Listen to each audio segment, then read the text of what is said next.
कई बार लोग वैष्णव हो जाते हैं, घर द्वार छोड़कर साधु सन्यासी भी हो जाते हैं, फिर भी तंत्र मंत्र टटका टोना इससे मुक्त नहीं हो पाते, और उसका दुष्परिणाम होता है कि उनकी शरणागति नष्ट हो जाती है।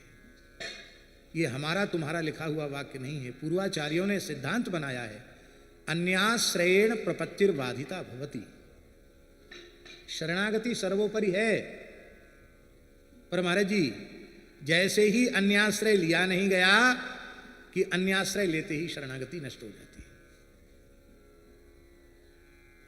मीरा जैसा भाव चाहिए, मेरे तो गिरधर गोपाल। ये तो बहुत से लोग कहते हैं, पर दूसरों न कोई, ये केवल मीरा जी बोलती है, दूसरों न कोई। एक महात्मा थे हमारे ब्रज में, श्री निम्बार्क संप्रदाय में दीक्षित थे, अच्छे महात्मा थे, पर निम्बार्क संप्रदाय में दीक्षा लेने के पहले उन्होंने कुछ तंत्र मंत्र की साधना कर रखी थी। तो कई बार किसी से झगड़ा होता तो फट से वो तंत्र प्रयोग करते थे, साधुओं पर ही। और मंत्र शक्ति तो मंत्र शक्ति है, बेचारे तमाम, कोई साधु उल्टी खून की करने लग जाते, कोई बीमार पड़ जाते, कोई कैसे कोई कैसे। उसका दुष्परिणाम यह हुआ कि अच्छे भले स्वस्थ महात्मा खूब भजन करते थे, अनुष्ठान करते थे, पगला गए, पागल हो गए।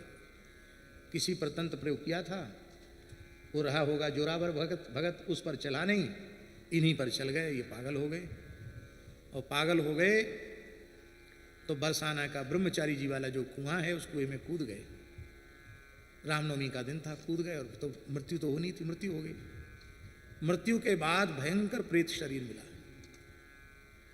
वहां गहुवर वन में रहने वाले साधुओं का वहां रहना मुश्किल हो गया। वो संत सब पूज्य पंडित श्री गया प्रसाद जी महाराज के पास पधारे। उस समय पंडित जी महाराज गिरिराज जी में विराज रहे थे।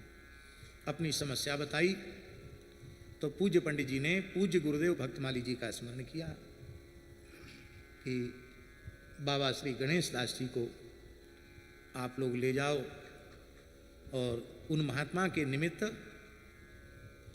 श्रीमद् भागवत का सप्ताह करवाओ।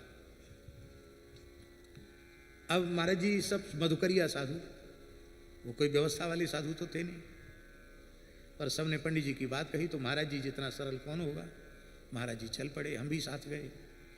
रासमंडल परी कथा, एक तिरपाल, जो प्लास्टिक की तिरपाल होती ना, प्लास्टिक पन्नी वाली, वो मोटी पन्नी डाल करके एक पेड़ से इधर बांधी उधर बांधी, साधु साई खान, एक तखत धर दिया, होने लगी कथा। मधुकरी आ जाती थी, सूखा आटा, वो महात्मा लोग टिक्कड़ बना लेते, पा लेते।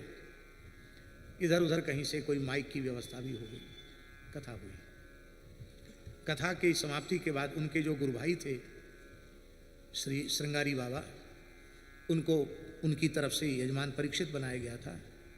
तो 8 दिन बाद जब एक दिन महात्म का 7 दिन कथा मूल पारायण, तो उन महात्मा का अनुभव हुआ।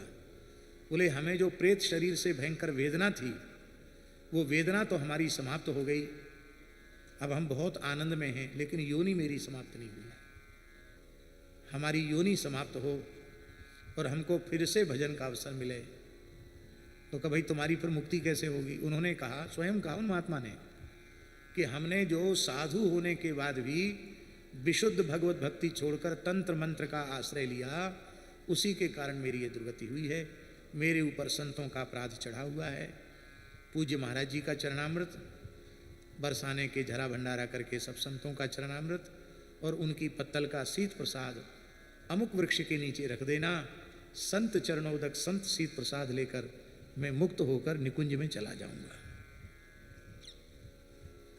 और आश्चर्य की बात है, संतों का चरणामृत और प्रसाद वहां रखा गया और उसके बाद उन महात्मा का कल्याण हुआ।